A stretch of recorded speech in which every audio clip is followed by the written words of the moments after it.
श्री शिवाय दोस्तों। धतूरा भारतीय संस्कृति और धार्मिक परंपराओं में एक महत्वपूर्ण स्थान रखता है। यह औषधीय गुणों के साथ साथ आध्यात्मिक दृष्टि से भी अत्यंत असरी समझा गया है। शत्रु मुक्ति, जिसका अर्थ है कि असर या उसके द्वारा उत्पन्न समस्याओं से छुटकारा पाना, इसके लिए धतूरा विशेष रूप से उपयोगी समझा जाता है। आगे इस वीडियो में हम शत्रु मुक्ति के लिए धतूरे के उपायों, इसके धार्मिक महत्व और विधियों को विस्तार से समझेंगे। सबसे पहले धतूरा का धार्मिक और आध्यात्मिक महत्व समझते हैं। धतूरा का पौधा शिवजी को अर्पित किया जाने वाला एक पवित्र पौधा है। इसे शिव का प्रिय पुष्प समझा जाता है और विशेष रूप से श्रावण मास और महाशिवरात्रि के दौरान शिवलिंग पर चढ़ाया जाता है। शास्त्रों में कहा गया है कि धतूरा न केवल आध्यात्मिक ऊर्जा को बढ़ाता है, बल्कि यह नकारात्मक ऊर्जा और बाधाओं को भी समाप्त करता है। यही कारण है कि यह शत्रु मुक्ति के लिए उपयोगी समझा जाता है। धतूरा को तांत्रिक और ज्योतिषी उपायों में भी स्थान दिया गया है। इसका उपयोग विशेष अनुष्ठानों, यंत्रों और तंत्र मंत्र में किया जाता है, ताकि शत्रु द्वारा उत्पन्न किसी भी तरह की नकारात्मकता को समाप्त किया जा सके। शत्रु मुक्ति के लिए, शत्रु को शांत करने के लिए, शत्रु का करने के लिए आज का वीडियो विशेष होने वाला है, तो वीडियो के अंत तक बने रहे भक्तों। 3 कील धतूरे में गाड़ देना। शत्रु का जादू तुरंत खत्म होगा और शत्रु रोएगा, पछताएगा, गिड़गिड़ाएगा। तो 3 कील धतूरे में गाड़कर बहुत ही छोटा सा उपाय आपको करना है और आपके शत्रु और आपके दुश्मनों से आपको हमेशा के लिए छुटकारा मिल जाएगा। ऐसा समझ लीजिए, यह 3 कील और धतूरे वाला उपाय अब आपके जीवन से शत्रुओं को निकालकर बाहर फेंक देगा और आपके शत्रुओं की सारी ताकत हो जाएगी। चाहकर भी आपके शत्रु आपका कुछ बिगाड़ नहीं पाएंगे। आपके दुश्मन और आपके शत्रु चाहे कितने भी ताकतवर क्यों ना हो, आपका बाल भी बांका नहीं कर सकते। अगर आपने 3 कील धतूरे में गाड़कर बहुत ही छोटा सा उपाय कर लिया, तो आज के समय पर बहुत ज्यादा शत्रुओं से लोग परेशान हो चुके हैं। मतलब शत्रु जो है, इनकी संख्या बढ़ रही है। जो व्यक्ति तरक्की कर रहा है, सफलता जिसे मिल रही है, उसके शत्रु भी बढ़ रहे हैं, उसके दुश्मन भी बन रहे हैं। अपना व्यापार कर लिया, शत्रु बन खड़े हो गए। जगह खरीद ली, शत्रु बनकर खड़े हो गए। क्योंकि देखिए, आज का जो समय है, यह ऐसा समय है कि आपकी खुशी में खुश होने वालों की संख्या कम मिलेगी आपको।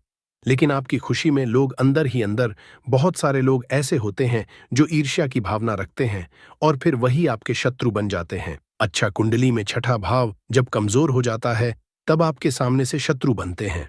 सामने से आप पार वार करते हैं। और जब कुंडली में 12वां भाव कमजोर हो जाता है, तब आपके गुप्त शत्रु आपको परेशान करते हैं। और गुप्त शत्रु जो होते हैं, यह बहुत खतरनाक होते हैं। गुप्त तरीके से, मतलब इस तरीके से किया कराया करवाते हैं कि व्यक्ति को पता भी नहीं लगने देते हैं। कब उसका घर बर्बाद कर देंगे, उसका व्यापार बर्बाद कर देंगे, उसके जीवन को खराब कर देंगे, व्यक्ति को पता ही नहीं चलेगा। ऐसा समझ लीजिए कि जो व्यक्ति बहुत संपन्न होता है, उसे भी आकर निर्धनता घेर लेती है। उसके घर में भी कर्जे की समस्याएं आने लगती हैं। ऐसे को लेकर लोग परेशान होने लगते हैं कि कमी आ रही है, कर्जा सर पर बढ़ रहा है, अच्छा खासा व्यापार खराब हो रहा है। तो देखिए, इसके पीछे आपके गुप्त शत्रु का हाथ हो सकता है। ज्यादातर केसों में ऐसा निकलता है कि घर में जो दुर्घटनाएं होती हैं या घर में जो किया कराया करवाते हैं, उसकी वजह से पूरा घर जो है वह बर्बाद हो जाता है। तो अब आपको बिल्कुल डरने की, घबराने की जरूरत नहीं है, क्योंकि बालाजी महाराज का आशीर्वाद कहीं ना कहीं आप पर है कि यह वीडियो आप तक पहुंची है। अब आपकी समस्या का हल आपको मिलेगा। मात्र 3 कील और धतूरे से ऐसा उपाय आपको बताएंगे कि आपके शत्रुओं की सारी अकड़ निकल जाएगी, उनकी बैंड बज जाएगी। मतलब दुश्मन आपके चाहे कितने भी ताकतवर क्यों ना, वो चाहकर भी आपका कुछ बिगाड़ नहीं पाएंगे।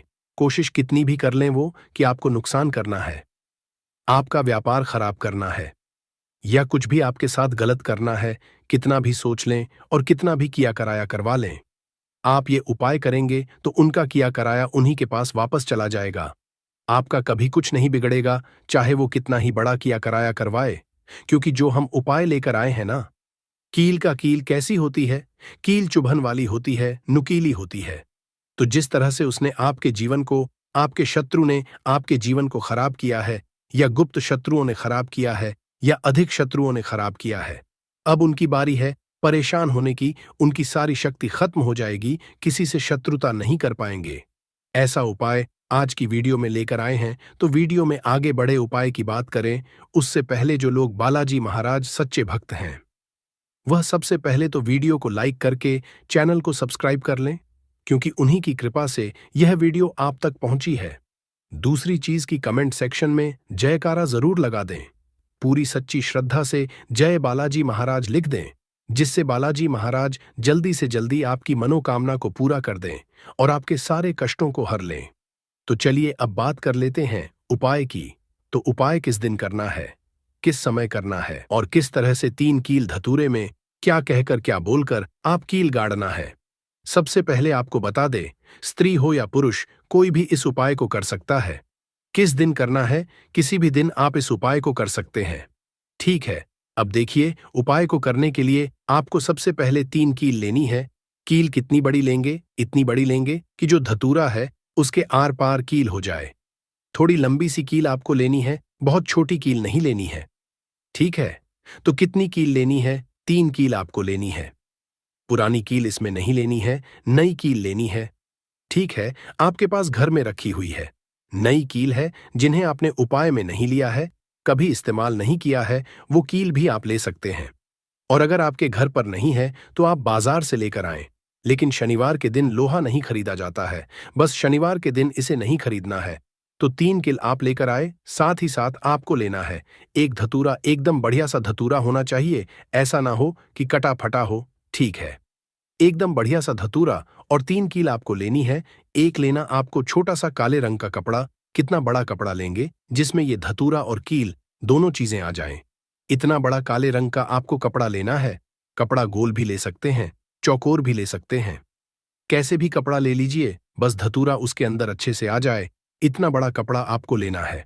अब देखिए ये सारी चीजें लेकर आपको अपने घर के ऐसे कमरे में किसी ऐसे स्थान पर बैठना है जहां पर आकर आपको कोई रोके ना, कोई टोके ना, क्योंकि यह उपाय गुप्त तरीके से आपको करना है। क्योंकि जब भी कोई भी उपाय आप गुप्त तरीके से करते हैं या कोई टोटका गुप्त तरीके से करते हैं, वो बहुत जल्दी काम करता है। इसीलिए ऐसे कमरे में बैठे जहां आपके घर का भी कोई व्यक्ति आपको आकर टोके ना, रोके ना। ठीक है, भले ही उसको इस बारे में पता हो, लेकिन उस समय कोई आपको डिस्टर्ब ना करे, ऐसे कमरे में आपको बैठकर इस उपाय को करना है। तो आप चाहे तो दरवाजा बंद करके भी इस उपाय को कर सकते हैं। जमीन पर बैठकर आपको इस उपाय को करना है। अपना फेस सबसे पहले आपको दक्षिण दिशा यानी साउथ डायरेक्शन लेना है। सबसे पहले जो कपड़ा है काला रंग का, उसे आप जमीन पर बिछा लीजिए। फिर उसमें कील आप रख लीजिए। ठीक है, कील एक तरफ रख लीजिए, कपड़ा एक तरफ बिछा लीजिए। अब आपको क्या करना है, जो धतूरा है उसे उलटे हाथ में पकड़ना है और सीधे हाथ से कील उठानी है। इस बातों में विशेष ध्यान देना कि जो धतूरा है उसे उलटे हाथ में पकड़ना है और सीधे हाथ से कील उठानी है। और अपने शत्रु का नाम अगर पता है तो नाम बोलेंगे, अगर नाम नहीं पता है तो गुप्त शत्रु पर आपको बोलना है। शत्रु बोल दीजिए या गुप्त शत्रु बोल दीजिए और कील उस धतूरे में आपको लगा देनी है। ठीक है, जिधर धतूरे में डंडी होती है उधर की तरफ कील आपको लगा देनी है। फिर आपको क्या करना है, दूसरी कील उठानी है, फिर से शत्रु के बारे में बोलना है। मान लीजिए 2 शत्रु हैं, आपको पता है कि आपके 2 ही शत्रु हैं या 3 ही शत्रु हैं, तो उसका नाम आप बोल दीजिए और बिल्कुल धतूरे के बीचों बीच आपको वो कील लगा देनी है। अब मान लीजिए शत्रु का नाम नहीं पता है, तो उसे आप शत्रु या गुप्त शत्रु बोलकर उस कील को धतूरे में अच्छे से गाड़ देंगे। मतलब आर पार हो जाए कील, इस तरह से आपको गाड़ देना है। फिर आपको तीसरी कील उठानी है। अगर शत्रु का नाम पता है, जैसे किसी किसी के 3 शत्रु होते हैं, उसे पता होता है कि मेरे 3 ही शत्रु है, फिर तो आप अपने शत्रु का नाम बोलिए। अब मान लीजिए शत्रु का नाम नहीं पता है, फिर आपको क्या करना है, फिर केवल शत्रु या गुप्त शत्रु यहां पर आपको बोलना है और उस कील को अच्छे से उस धतूरे में की तरफ गाड़ देना है। यानी एक धतूरे में 3 कील गाड़ने हैं, एक आगे की तरफ, एक पीछे की तरफ और एक बिल्कुल बीच में आर पार हो जाए। इस तरह से आपको कील को धतूरे में गाड़ देना है, लगा देना है। इसके बाद आपको ऐसा सोचना है कि अब मेरे जितने भी शत्रु हैं ये परास्त हो रहे हैं, मेरे जीवन से दूर हो रहे हैं और अब ये मेरा कुछ नहीं बिगाड़ पाएंगे। ठीक है, ऐसा सोचकर आपको वो पूरा का पूरा धतूरा जिसमें कील आपने गाड़ी है काले कपड़े में रख लेना है और इसकी पोटली बना लेनी है। है छोटी सी पोटली बना लेंगे, मतलब इसे पूरा ढक देंगे, उस काले कपड़े से उसके अंदर लपेट देंगे, ठीक है। धतूरे को कपड़े से लपेट देंगे। अब आपको क्या करना है, किसी ऐसे स्थान पर जाना है जहां पर कोई आता जाता ना हो, मतलब ज्यादा लोगों का आना जाना जहां पर ना हो, ऐसे स्थान पर आप जाइए। वहां पर आप मिट्टी में छोटा सा गड्ढा करिए, ठीक है। और उस गड्ढे में उस पूरे धतूरे को कपड़े के साथ ही, कपड़े को हटाना नहीं है, कपड़े के साथ ही आपको उस मिट्टी में उसे दबा देना है। फिर अच्छे से गड्ढे को देना है और पीछे पल तक आपको बिल्कुल नहीं देखना है, सीधे अपने घर पर आ जाएंगे, ठीक है। और फिर आकर आपको अपने हाथ पैर धो लेने हैं। बाकी जो भी काम आप करते हैं वह काम फिर कर सकते हैं। कितनी बार करना है, यह उपाय सिर्फ और सिर्फ आपको एक बार में ही इससे लाभ मिल जाएगा। एक बार ही यह उपाय करिए। किस दिन करना है, किसी भी दिन कर सकते हैं, लेकिन शनिवार का दिन, मंगलवार का दिन और अमावस्या की जो तिथि होती है, यह बहुत उत्तम है इस उपाय के लिए। बाकी तो किसी भी दिन आप इसको कर सकते हैं। ऐसा समझ लीजिए, जीवन से शत्रु ऐसे दूर हो जाएंगे कि कभी आपके जीवन में शत्रु थे ही नहीं। सारे गुप्त हो या सामने से शत्रु हो, सारे शत्रुओं की छुट्टी हो जाएगी। जब इस उपाय को आप करेंगे, सारे दुश्मन परास्त हो जाएंगे। तो जरूर से इस उपाय को करिए और अपने शत्रुओं से छुटकारा पाइए। आइए भक्तों, वीडियो के अंत में हम आपको धतूरे से जुड़े कुछ महत्वपूर्ण छोटे छोटे मगर चमत्कारिक उपाय भी बताते हैं, जिसे अपनाकर आप अपने जीवन से शत्रुओं को आसानी से दूर कर सकते हैं, अपने दुश्मन परास्त कर सकते हैं। तो वीडियो महत्वपूर्ण है, अंत तक बने रहे। पहला चमत्कारिक सरल उपाय है धतूरे का उपाय, तांत्रिक मंत्रों के साथ करना। इस उपाय के लिए आपको धतूरे के 3 फल, एक लाल वस्त्र, एक शुद्ध घी का दीपक, चंदन और पुष्प की आवश्यकता होगी भी। आप किसी भी मंगलवार या शनिवार की रात को यह उपाय करें। सबसे पहले आप एक शांत और पवित्र स्थान चुनें, उसके बाद धतूरे के 3 फलों को लाल वस्त्र में रखें और शिवलिंग के सामने रखें, क्योंकि धतूरे शिवजी को अति प्रिय है। उसके बाद मंत्र ओम नमः शिवाय, इस मंत्र का 108 बार जाप करें। इसके बाद इन फलों को बहते हुए जल में प्रवाहित कर दें, किसी नदी या नहर या तालाब में प्रवाहित करें। यह उपाय शत्रु से रक्षा करता है और उनकी नकारात्मक ऊर्जा को दूर करता है। दूसरा चमत्कारिक सरल उपाय है धतूरे का हवन करना। इस उपाय के लिए आप सबसे पहले धतूरे के पत्ते और फल ले लें, थोड़ा गुल धूप ले लें, एक कपूर और गाय का घी रख लें। फिर आप एक हवन स्थापना करें। फिर आप हवन कुंड में इन सभी को, धतूरे के पत्तों और फलों को गूगल और कपूर के साथ जलाएं। फिर आप मंत्र ओम हरि हरो हर, इस मंत्र का उच्चारण करते हुए हवन सामग्री अर्पित करें। यह हवन शत्रुओं की बुरी दृष्टि और असर को समाप्त करता है। तीसरा चमत्कारिक सरल उपाय है धतूरे का यंत्र बनाना। सबसे पहले आप एक भोजपत्र ले लें, एक धतूरे के बीज ले लें, चंदन और लाल स्याही रख लें। फिर आप एक भोजपत्र पर शत्रुनाशक यंत्र बनाएं। फिर आप इसे धतूरे के बीजों साथ लाल वस्त्र में बांधें। फिर आप इसे अपने घर या कार्यस्थल पर रखें। यह उपाय शत्रुओं के असर को निष्क्रिय करता है और आपको सुरक्षा प्रदान करता है। चौथा सबसे महत्वपूर्ण और चमत्कारिक सरल उपाय है धतूरे का शिवलिंग पर अभिषेक। सबसे पहले आप धतूरे के पत्ते और फल, गाय का दूध और शुद्ध जल रख लें। उसके बाद आप सोमवार को प्रातःकाल स्नान करके शिव मंदिर जाएं। फिर आप शिवलिंग पर पहले शुद्ध जल और दूध अर्पित करें और इसके बाद धतूरे के पत्ते और फल चढ़ाकर फिर आप इस मंत्र का जाप करें। यह उपाय शत्रुओं के असर को कम करता है और आपके जीवन में शांति लाता है।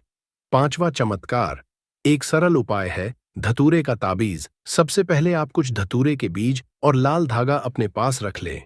फिर आप धतूरे के बीजों को लाल धागे में पिरोकर ताबीज बनाएं। फिर आप इसे अपने दाहिने हाथ या गले में पहने। यह ताबीज नकारात्मक ऊर्जा से बचाता है और शत्रुओं के कुअसर को निष्क्रिय करता है। भक्तों, इन सभी उपाय को करते समय उपाय से जुड़ी हुई कुछ विशेष सावधानियां भी हैं जिसे जानना जरूरी है। जैसे पवित्रता का ध्यान रखें। धतूरे के उपाय करते समय मन और शरीर की पवित्रता का ध्यान रखना चाहिए। स्नान करके शुद्ध वस्त्र पहने और शांत चित्त मन से उपाय करें। अगला है सही दिन और समय का चयन करें। धतूरे के उपाय मंगलवार, शनिवार या अमावस्या की रात को अधिक असरी माने जाते हैं। उपाय का समय जिस समय आप करना चाहते हैं कर सकते हैं। अगला है मंत्रों का सही उपाय। करते समय मंत्रों का सही उच्चारण करें, अन्यथा इसका असर कम हो सकता है। अगला है धतूरे का सुरक्षित उपयोग। धतूरा जहरीला होता है, इसलिए इसे संभालते समय विशेष सावधानी बरतें, विशेषकर इसे बच्चों की पहुंच से दूर रखें। अगला है संकल्प और श्रद्धा। उपाय करते समय आपके मन में विश्वास और श्रद्धा होनी चाहिए। भक्तों, धतूरा केवल शत्रु मुक्ति के लिए ही नहीं, बल्कि अन्य समस्याओं के समाधान में भी उपयोगी है। जैसे पहला है स्वास्थ्य लाभ। धतूरा वेद में औषधि के रूप में भी उपयोग होता है। इसका उपयोग दमा, जोड़ों के दर्द और त्वचा रोगों के उपचार में किया जाता है। दूसरा है धार्मिक उपाय। पूजा और अनुष्ठानों में धतूरा सकारात्मक ऊर्जा को बढ़ाने के लिए उपयोग किया जाता है। तीसरा है तांत्रिक उपाय। तंत्र क्रियाओं में धतूरे का उपयोग बाधाओं को दूर करने और सफलता हासिल करने के लिए किया जाता है। भक्तों, निष्कर्ष यह है कि धतूरा एक पवित्र और शक्तिशाली औषधि और धार्मिक सामग्री है, जिसका सही उपयोग शत्रु मुक्ति के लिए अत्यंत हो सकता है। हालांकि इसे करते समय सतर्कता और नियमों का पालन करना आवश्यक है। श्रद्धा, संकल्प और सही विधि से किए गए उपाय न केवल शत्रुओं के असर को समाप्त करते हैं, बल्कि आपके जीवन में शांति, सुरक्षा और समृद्धि भी लाते हैं। भक्तों, सभी धतूरे से जुड़े उपाय हम आपको सरल और विस्तार से समझाने की कोशिश किए हैं। भी आपको कुछ भी ऐसा जो इसमें पूछना हो, कुछ ऐसा जो समझ में ना आया हो, तो आप कमेंट सेक्शन में पूछ सकते हैं। नहीं तो आप फिर से ध्यान से को देखकर, सुनकर समझ सकते हैं। तो इस उपाय को आप शाम के समय भी कर सकते हैं, सुबह के समय में भी आप इस उपाय को कर सकते हैं। गा हुआ है, उस पर किसी का भी कब्जा नहीं है, तो वो आप जो है बिना पूछे भी में से तोड़ सकते हो। पर किसी के घर के अंदर लगा हुआ है, तो वह उससे सकर ही 5 कनेर के फूल उसके पेड़ में से लेना। अब आपके पास 5 कनेर के फूल भी आ चुके हैं। अब दोस्तों, कनेर के फूल के साथ में क्या हमें सीधा उपाय करना है या कुछ सामग्री भी लेकर जाना है? तो देखो, कोई भी उपाय जब हम करते हैं तो सीधा हम उपाय जाकर नहीं करते हैं। उससे पहले हम भगवान शिव जी की पूजन अर्चना भी करते हैं। तो देखो, अगर यह उपाय आप सुबह के समय कर रहे, प्रातःकाल कर रहे हो, तो आप लोगों को अपने साथ में कम से कम 1 लोटा जल तो जरूर लेकर जाना ही जाना है। मंगलवार की अष्टमी का दिन रहेगा। वैसे ही माताएं बहनें अपनी पूजन सामग्री लेकर जाएंगी, तो उन लोगों के लिए कोई दिक्कत नहीं है जो प्रतिदिन शिव जी के मंदिर जाते हैं या मंगलवार के अष्टमी के दिन अपनी पूरी पूजन सामग्री लेकर जाएंगे। भाई, वो वैसे के वैसे ही लेकर जाएं। ये बात उनके लिए है जो कुछ भी लेकर नहीं जाएंगे। भाई, वो बस 1 लोटा जल तो जरूर लेकर जाएं। अगर वह इस उपाय को 5 कनेर के फूल वाले उपाय को कर रहे हैं। उसी के बाद में दोस्तों, शाम के समय की बात करें तो भाई, शाम के समय अगर आप लोग इस 5 कनेर के फूल वाले उपाय को कर रहे हो, तो अपने साथ में 1 गोल बाती का घी का दीपक जरूर लेकर जाना। जो घी का दीपक लोगे वो आटे का होना चाहिए। आटे का होने के साथ में उसके अंदर गोल बाती रखा आएगी। वो गोल बाती आप अपने हाथों से बनाओगे, ज्यादा बेहतर होगा। साथ ही में उस दीपक के अंदर जो मतलब चीज डलेगी, वो डालेगी शुद्ध देसी गाय का घी, है ना। उसके अंदर शुद्ध देसी गाय का घी ही डालना, न भैंस का डालना, न मिलावटी बाजार का घी डालना। इस बात का भी आप लोग ध्यान रखना। अगर आपको उपाय का पूर्ण फल चाहिए तो भाई करना क्या है। देखो, सुबह अगर उपाय कर रहे हो ना, तो अगर 10, 11, 12 बजे तक भी उपाय करोगे तो भी कोई दिक्कत वाली बात नहीं है, कर सकते हो। मंगलवार के अष्टमी का दिन बार बार नहीं आता है। आपको पहुंचना है सबसे पहले तो अपने घर के पास में जो शिव मंदिर हो, शिवालय हो, जहां पर शिवलिंग विराजित हो, वहां पर आप लोगों को पहुंच जाना है। अब वहां पर पहुंच करके सीधा हमें जाकर उपाय करने लग जाना है। नहीं, आपको पहले अपना शिव जी के मंदिर के अंदर प्रवेश करना है, भगवान शिव जी के दर्शन करना है। पहले आपको अपनी अपनी पूजन अर्चना करनी है। जैसे कि 1 लोटा जल जो लेकर गए हैं, भाई वो 1 लोटा जल दे चढ़ा दें। इसके अलावा जो भी पूजन सामग्री है, आपकी फूल, धतूरा, गुलाल, अबीर गुलाल, जो भी चीजें हैं, चंदन वगैरह, उन सारी चीजों से आप पूजन अर्चना कर सकते हो। पर जो उपाय के 5 कनेर के फूल हैं, वो आप अलग ही रखना। वो उपाय के समय ही हमें निकालने हैं। तो पहले आप अपनी पूजन अर्चना कर लेना, जैसे आप मंगलवार के दिन करते हो, मंगलवार के अष्टम के दिन करते हो, वैसे आप अपनी पूजन अर्चना कर लेना, है ना। इसी शाम के समय है। शाम के समय जब आप अपने घर के पास में जो शिव मंदिर हो वहां पर पहुंचो। गतो पहुंचने के बाद आप पहले अपना वह घी का दीपक जलाना। अब घी का दीपक जलाने में भी इस बात का ध्यान रखना, इस घी के दीपक को आपको अपने घर से जलाकर नहीं लेकर जाना है और मंदिर में जाकर भी जलाना है, और मंदिर में जाकर जलाओगे तो उसे अपनी माचिस से ही जलाना है। अपने घर से इस दीपक को जलाने के लिए अपनी माचिस लेकर आना। आपने मंदिर में किसी और की माचिस ले ली इस दीपक को जलाने के लिए। अगर आप शाम के समय इस वाले उपाय को कर रहे हो तो भाई, इस उपाय को करने का फल जो है उस मानव को भी मिल जाएगा जिस मानव की आपने माचिस ली होगी। इसलिए आप अपने घर से अपनी ही माचिस लेकर जाएं। उसके बाद में दोस्तों, आप लोगों को एक बात का और ध्यान रखना है कि जब आप उस दीपक को जला दो, जलाने के बाद उस दीपक से आप चाहो तो आरती भी उतार सकते हो, अन्यथा कोई दिक्कत बात नहीं है। आप उस दीपक को भगवान शिव जी के इतने पास मत रखना कि भगवान शिव जी को आंच लगी।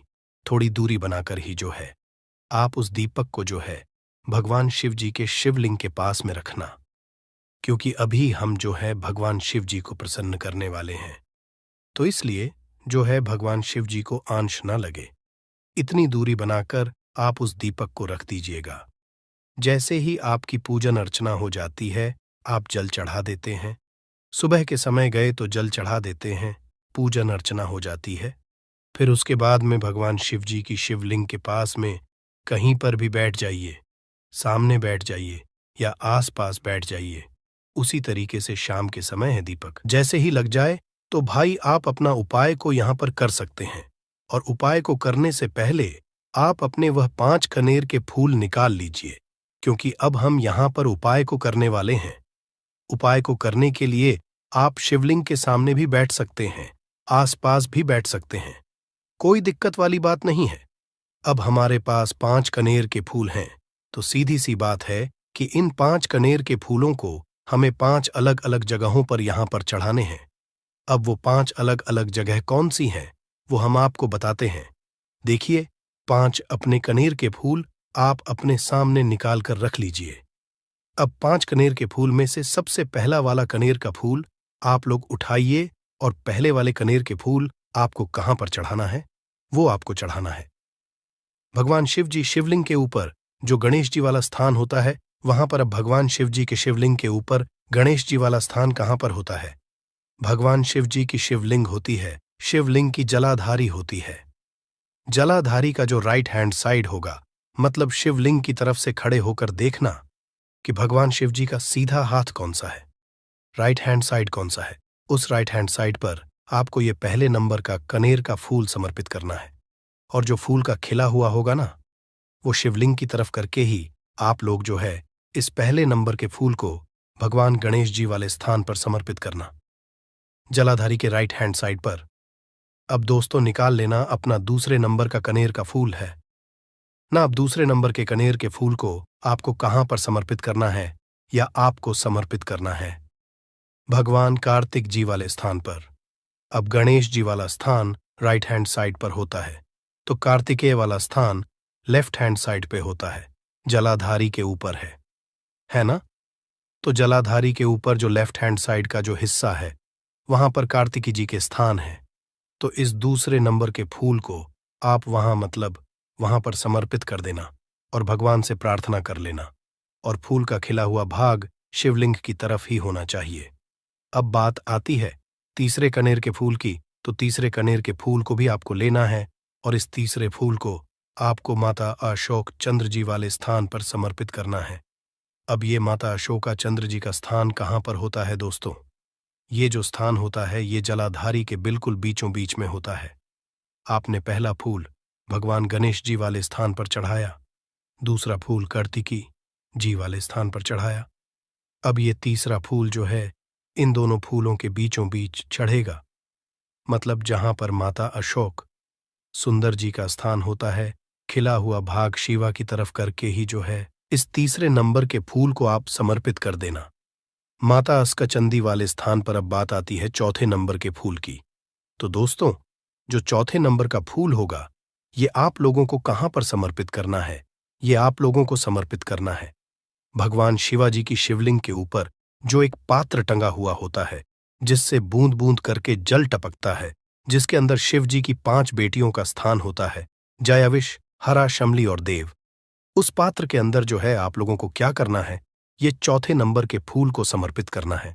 अगर किसी कारणवश आपका वह पात्र जो है शिवलिंग के ऊपर जो पात्र टंग हुआ होता है, जिससे बूंद बूंद करके जल टपकता है, वह पात्र उपस्थित ना हो, तो भाग को क्या करना है कि शिव जी की 5 बेटियों का नाम लेकर जया, विष, हरा, शामली, बारी, दोतली और देव का नाम लेकर जो है इस चौथे नंबर के फूल को आपको जलाधारी के ही कटी शिवलिंग का जो कटी भाग होता है, मतलब जलाधारी के ऊपर ही जो भाग होता है ना, वहां पर समर्पित कर देना इस चौथे नंबर के फूल को, है ना।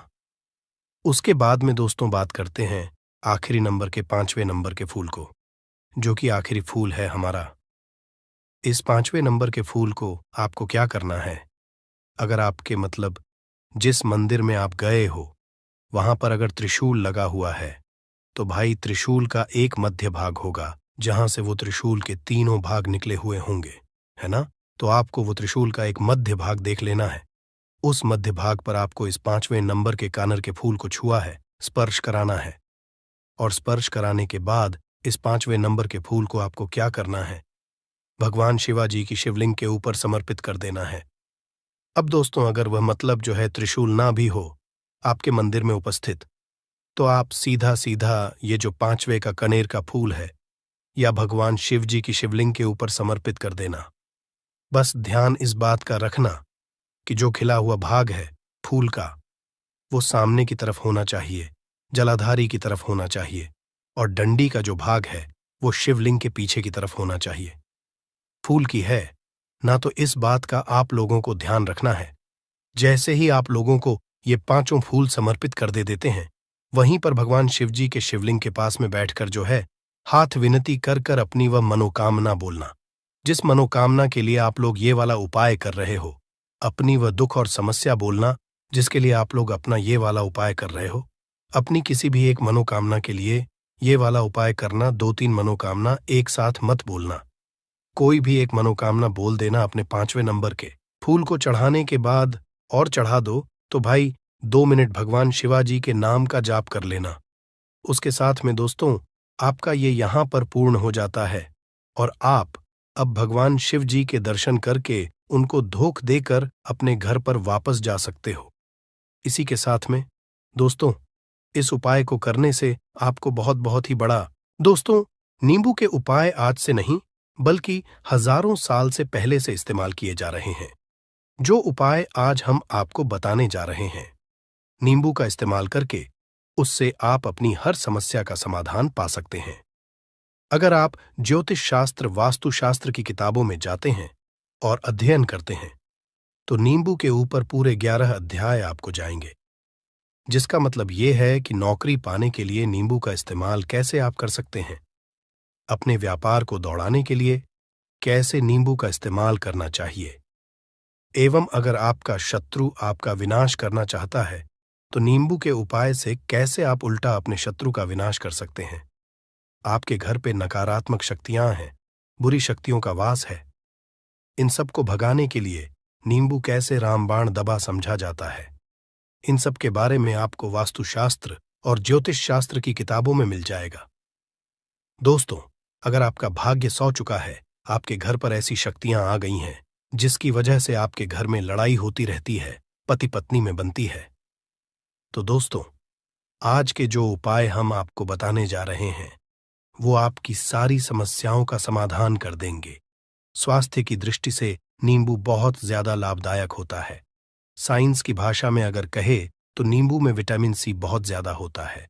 एसिडिटी आपको प्रॉब्लम है, पेट खराब रहता है, तो नींबू उसमें रामबाण की तरह काम करता है दोस्त।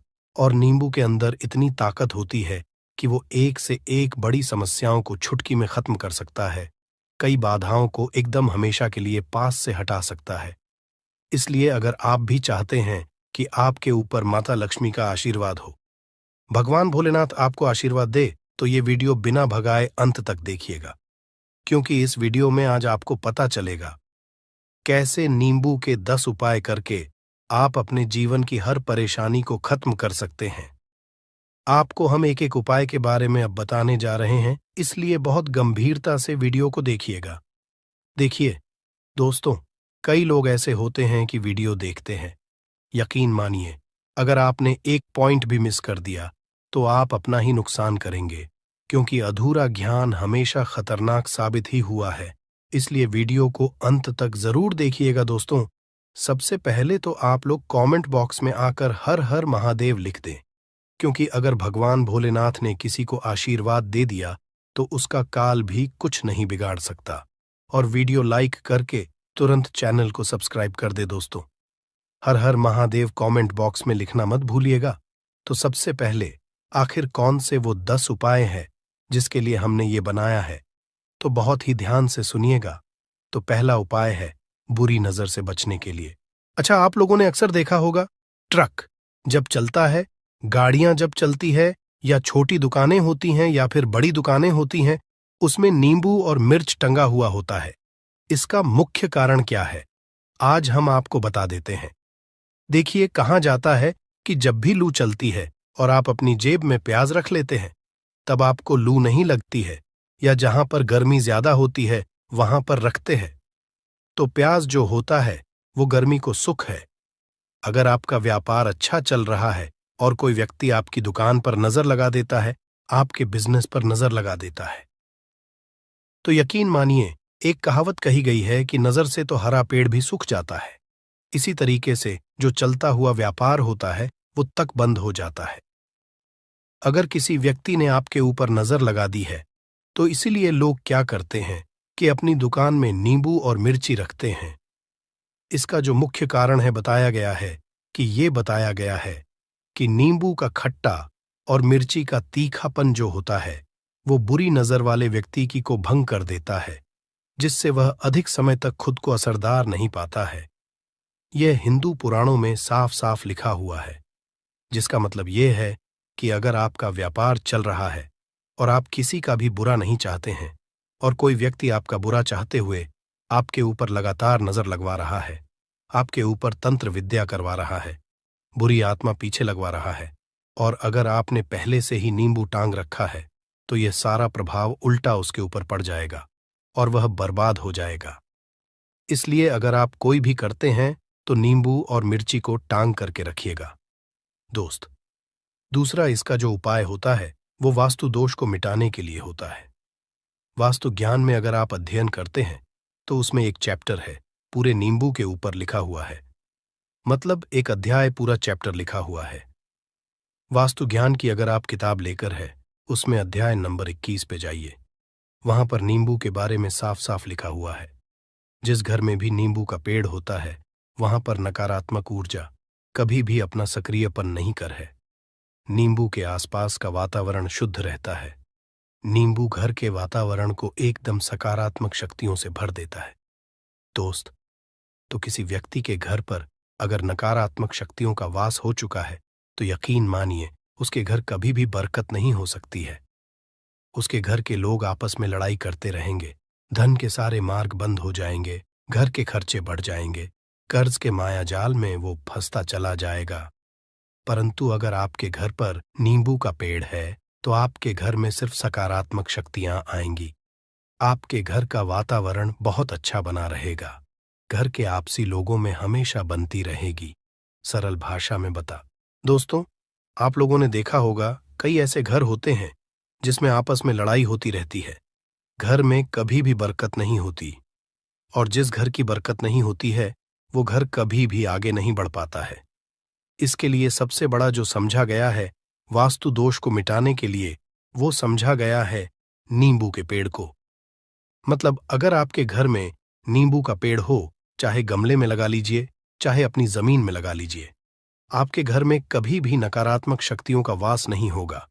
और मान लीजिए अगर आपके घर पे आपको ऐसा लगता है कि किसी ने काला जादू करवा दिया है, तंत्र विद्या आपके घर पर करवा दी है और आप लोग बहुत परेशान हो गए हैं घर की लड़ाई को देख करके, तब आपको जो बताने जा रहे हैं वो सुनिएगा। पहले तो आप लोग हो सके तो नींबू का पेड़ लगा लीजिए। नींबू तो रातों रात उगता नहीं है, इसके लिए आपको थोड़ा इंतजार करना होगा। धीरे धीरे नींबू का पेड़ बढ़ना शुरू हो जाएगा। जब जब नींबू बढ़ता जाएगा आपके घर पर सकारात्मक ऊर्जा का वास हो जाएगा। यानी कि माता लक्ष्मी का वास हो जाएगा और नकारात्मक शक्ति का अंत हो जाएगा। तो इसका दूसरा उपाय ये बताया गया है कि हिंदू पुराणों के हिसाब से कि आपको अपने घर के चारों एक एक नींबू रखना है। आपको उल्टी दिशा में, मतलब सीधी दिशा में नहीं, बाएं दिशा से 7 चक्कर मारने हैं। शनिवार के दिन करना है और ये नींबू ले जाकर कि किसी भी नदी या तालाब में बहा देना है। ये 4 नींबू अगर आप नदी और तालाब में बहा दिए, आपके घर में जो भी गलत प्रभाव था, बुरी नजर थी, तंत्र विद्या किसी ने करवा रखी थी, बुरी आत्मा थी, नकारात्मक शक्तियों का वास था, वो सब कुछ खत्म हो जाएगा। उन्हीं नींबू के साथ वो चला जाएगा। वो नींबू अपने आप इतनी ताकत रखते हैं कि वो अपने आप में उन नकारात्मक शक्तियों को रख लेते हैं और अपने साथ में बहा ले जाते हैं। इसलिए कोशिश कीजिए तालाब या बहती नदी में ही बहाइएगा। दोस्तों, नींबू का तीसरा उपाय जो है वो सफलता के लिए समझा गया है। मतलब आप लोग अगर नौकरी की तैयारी कर रहे हैं या नौकरी कर रहे हैं, आपको प्रमोशन नहीं मिल रहा है, आप लोग कर्ज के मायाजाल में फंसे हुए हैं, तो अब आपको एक एक चीज करके हम बहुत आराम से समझाने जा रहे हैं, तो बहुत ध्यान से सुनिएगा। परंतु अभी तक आपने वीडियो को लाइक नहीं किया है तो वीडियो को तुरंत लाइक कर दीजिएगा। देखिए, अगर आप बहुत मेहनत करते हैं, आपको मेहनत का परिणाम, आपको फल नहीं मिल रहा है और आप थक चुके हैं, आप नौकरी की तैयारी कर रहे हैं परंतु आपको नौकरी नहीं मिल पा रही है। आप इंटरव्यू तो देने जाते हैं परंतु इंटरव्यू में आपका सिलेक्शन नहीं होता है, तो इसके लिए वास्तु ज्ञान में साफ साफ लिखा हुआ है, आपको हनुमान जी के मंदिर में जाना है। बहुत ध्यान रखिएगा, ये मंगलवार का दिन ही होना चाहिए। जब आप लोग जाएं हनुमान जी के मंदिर में, 1 नींबू और 4 लोग हनुमान जी के में जब प्रवेश आप करें तो मैं 4 लौंग को गाड़ दें और वहां पर बैठ जाए, पालती मार के आराम से बैठ जाए और हनुमान चालीसा का पाठ करें। हनुमान चालीसा का पाठ करते हुए आपको इस नींबू को, जिसमें हमने 4 लौंग गाढ़ी हैं, उसको भगवान हनुमान जी महाराज को अर्पित कर दें।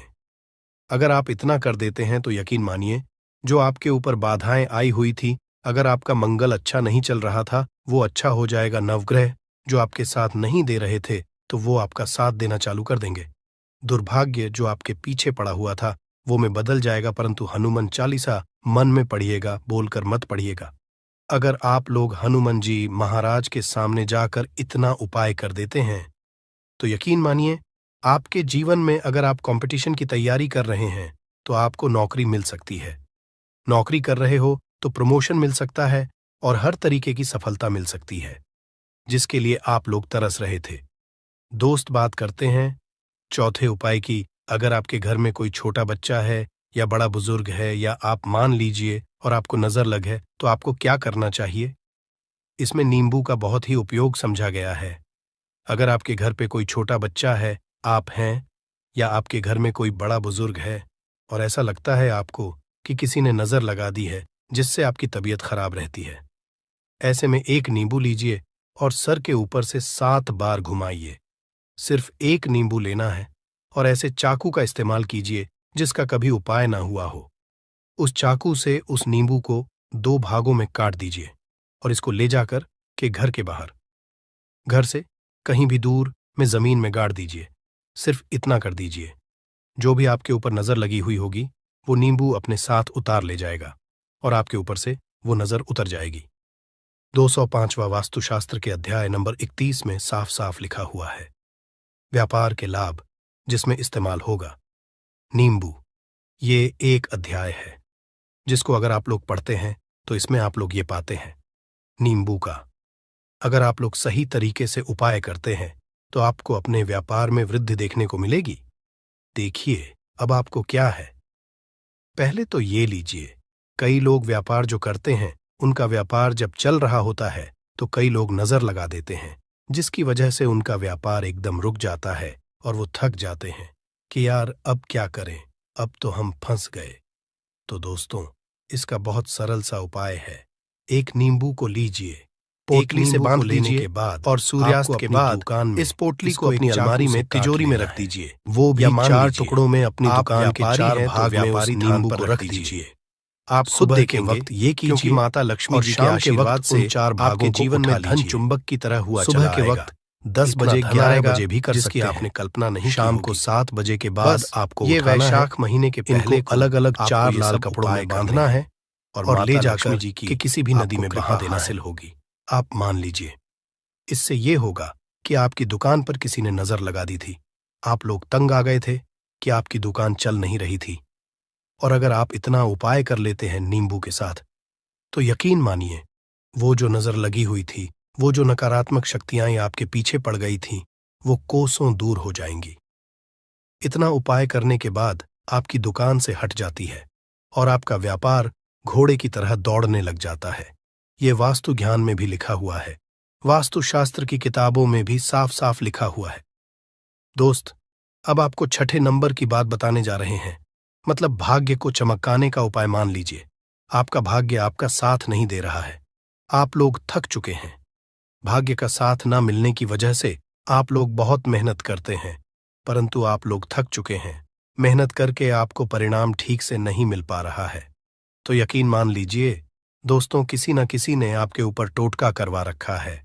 आप नौकरी की तैयारी करके थक चुके हैं और आपको नौकरी नहीं मिल पा रही है, और इसी तरीके की बातें हो रही हैं कि आप लोग बहुत परेशान हो गए हैं, शादी नहीं हो रही है और व्यापार नहीं चल रहा है।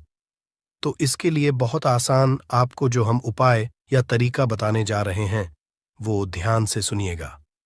देखिए, ऐसा है कि आप लोग अगर नौकरी कर रहे हैं और आपका सिलेक्शन नहीं हो पा रहा है और व्यापार में वृद्धि नहीं हो पा रही है और घर आपका बन नहीं पा रहा है और आप लोगों को नकारात्मक शक्तियों का प्रभाव दिख रहा है, आपके अंदर का वास होता चला जा रहा है, तो सिर्फ आपको ये करना है कि एक नींबू लेना है, उसको गंगा जल से अच्छी तरीके से धो लेना है। आप लोगों को करना ये है कि इस नींबू को धोने के बाद आपको 108 बार इस मंत्र का जाप करना है। ये मंत्र है ओम श्री हनुमताई नमः। कामयाबी हासिल नहीं कर पाते और राहु केतु का भी बुरा प्रभाव पड़ता है, इसीलिए गलती कभी भी नहीं करनी ही चाहिए। सदैव स्वच्छ हाथों से ही खाना बनाना चाहिए। ऐसा करना माता अन्नपूर्णा को अति प्रसन्न करती है। दोस्तों, नंबर 2 शास्त्र में बताया गया है, जहां पर महिलाएं भोजन बनाती हैं, वह स्थान स्वच्छ ना हो तो राहु केतु का बुरा प्रभाव पड़ता ही है। साथ ही क्षण भी रुष्ट हो जाते हैं। ऐसे घरों में कमाने वाले व्यक्ति पर बुरा असर होता है। पूरा हर धीरे धीरे निर्धनता का शिकार होता चला जाता है। इसीलिए घर सदैव साफ सुथरा रखना चाहिए और गंगा जल से छिड़काव जरूर करना चाहिए। ऐसा करने से माता अन्नपूर्णा आकर्षित होती है और आपको आपके हर कार्य में कामयाबी मिलेगी। साथ ही उसके परिवार के हर सदस्य को उनके काम में कामयाबी मिलती है। नंबर 3, दोस्तों, अपने घर में धारदार चीज नहीं रखनी चाहिए। इससे परिवार में तनाव बढ़ता है और झगड़े आदि होने लगते हैं।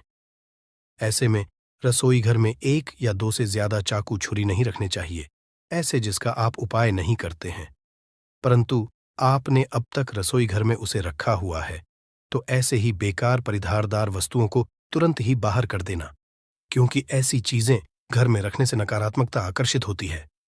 इससे काफी बुरा प्रभाव पड़ता है। नंबर 4, रसोई घर के सामने जूते, चप्पल, झाड़ू, पोछा कभी भी नहीं रखना चाहिए। इससे माता अन्नपूर्णा नाराज होती है और पूरे घर को गरीबी का सामना करना पड़ता है। इसे पाप भी समझा जाता है। इसीलिए आपको कभी भी चप्पल, जूते या झाड़ू, पोछा घर के सामने नहीं रखनी चाहिए, क्योंकि इससे घोर अनर्थ हो सकता है और माता नाराज हो सकती है। नंबर 5, रसोई घर में खाना बनाते समय में महिलाओं को भोजन झूठा नहीं करना चाहिए, तुरंत हट जाएगी। जैसे ही काली मिर्च के दाने आप अपने घर की टॉयलेट में फेंककर बहुत छोटा सा उपाय करेंगे, तो शत्रु की लाख कोशिश के बाद भी शत्रु आपका बाल भी बांका नहीं कर पाएंगे। लाख कोशिश कर ले कि आपको बर्बाद करना है, आपके धन को हड़पना है, आपके व्यापार पर अगर उनकी बुरी नजर है, संपत्ति हड़पना चाहते हैं, ऐसा समझ लीजिए उनके जितने भी षड्यंत्र हैं, जो भी उन्होंने सोच के रखा है, सब सोचते ही रह जाएंगे और आपका चाहकर भी वह कुछ नहीं बिगाड़ पाएंगे। तो काली मिर्च के अंदर ऐसी शक्तियां होती हैं, ऐसी चमत्कारी शक्तियां पाई जाती हैं जो आपके जीवन की बहुत सारी समस्याओं से आपको बाहर निकाल देती हैं। उन्हीं में से एक समस्या है शत्रु और दुश्मन की। देखिए, आज का जो समय चल रहा है, ये कलयुग का समय चल रहा है। मतलब आज के समय पर आपकी खुशी से खुश होने वालों की संख्या बहुत कम होगी, लेकिन आप अगर दुखी हैं तो लोग जो है यह बहुत जल्दी प्रसन्न हो जाते हैं, क्योंकि वह व्यक्ति अपने सुख से सुखी नहीं है, लेकिन दूसरे के दुख से बहुत जल्दी सुखी होता है। तो यह कलयुग है। जैसे जैसे कलयुग बढ़ेगा, वैसे वैसे जो व्यक्ति हैं उनके जीवन में अगर वह सफलता हासिल करेंगे, धन हासिल करेंगे, वैसे वैसे उनके शत्रु भी बढ़ते चले जाएंगे। कलयुग चाहे कितना भी आ जाए, कितना भी ज्यादा घोर कलयुग क्यों ना आ जाए, लेकिन जीत हमेशा सही और सत्य की ही होती है। तो जो लोग दूसरों के साथ बुरा करते हैं या बुरा करने की सोचते हैं, षड्यंत्र करते हैं, वह जो दूसरों के लिए गड्ढा खोदते हैं, एक दिन स्वयं उस खड्डे में गिर जाते हैं। यह कहावत आपने सुनी होगी और यह बिल्कुल सत्य है। देखिए, कभी भी आप हमेशा यह चीज ध्यान रखें कि किसी भी व्यक्ति की सफलता से, उसके धन से, उसके व्यापार से, उसकी संपत्ति से जलना नहीं चाहिए।